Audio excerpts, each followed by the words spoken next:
Hey everyone, welcome back to another episode of Techno Minute. Today we'll be taking a look at the iPhone X. Now this is one of those products that the public wasn't too sure about upon its release. It released alongside the iPhone 8 and iPhone 8 Plus, and is Apple's first attempt at making an edge-to-edge OLED display.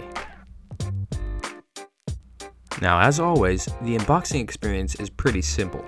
First you get the info, then you get the phone, and lastly, you get the accessories in the box.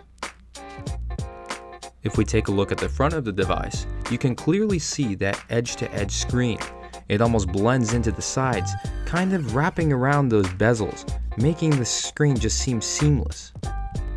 Looking at the back of the device, you can clearly see the dual-lens vertical camera, as well as the Apple logo and the classic iPhone lettering there down at the bottom. Now with the iPhone X, Apple decided to give us a vertical camera instead of a horizontal camera as they did on the iPhone 7 Plus and 8 Plus. Alright, now I know some of you are wondering, what's the deal with that large black bar at the top of the screen? This is what some are referring to as the notch. The notch basically holds all the important hardware for the front of the device. However, because of that large edge-to-edge display, this hardware can't be housed anywhere else. This includes the front-facing camera, the front-facing speaker, the ambient light sensor, and Apple's newly released feature, Face ID. Now it would seem that this notch would be kind of a problem, but as you can see, navigation is smooth and it actually looks quite nice flowing up the edge of the device and into that black emptiness. As I mentioned earlier, Apple released Face ID in order to replace Touch ID, and for the most part it works pretty well, except for one thing. The biggest problem I have with it is trying to actually unlock the phone. Now since the device is big, if you don't actually grab from the very bottom edge of the device, you won't be able to unlock the phone.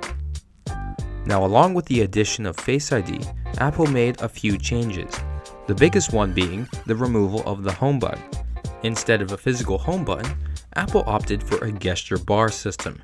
If you drag from the top left of the screen, you get the lock screen, and if you drag from the top right, you get the control center. Honestly, this change isn't that hard to get used to, and people are making it out to be a bigger deal than it actually is. Now as far as navigation goes, the UI is quick and snappy, and this is due to Apple's new A11 Bionic chip. Watching videos on the device works quite well, except for the annoying bar at the top. If you don't like this, you can switch to the normal view, except this means that you have annoying black bars on the left and right. Now during my testing, the battery lasted about a full day on a single charge, and this is pretty standard given most batteries today. Overall, the iPhone X seems to check off all the boxes. It's waterproof, has wireless charging, finally has an OLED edge-to-edge display, and there's still a lightning port. Sadly, we don't have a headphone jack, but I don't think that's coming back anytime soon. Now let's address the elephant in the room, that being the ridiculous $999 price point. First off, I don't think it's worth that kind of money.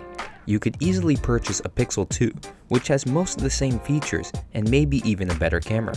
It's currently priced at $649, a whole $350 off from Apple's price point.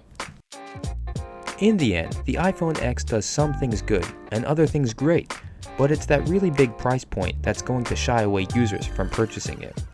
Well, that seems to be it for this video. If you enjoyed this video, please like and subscribe for more content. Comment down below. And until next time, peace.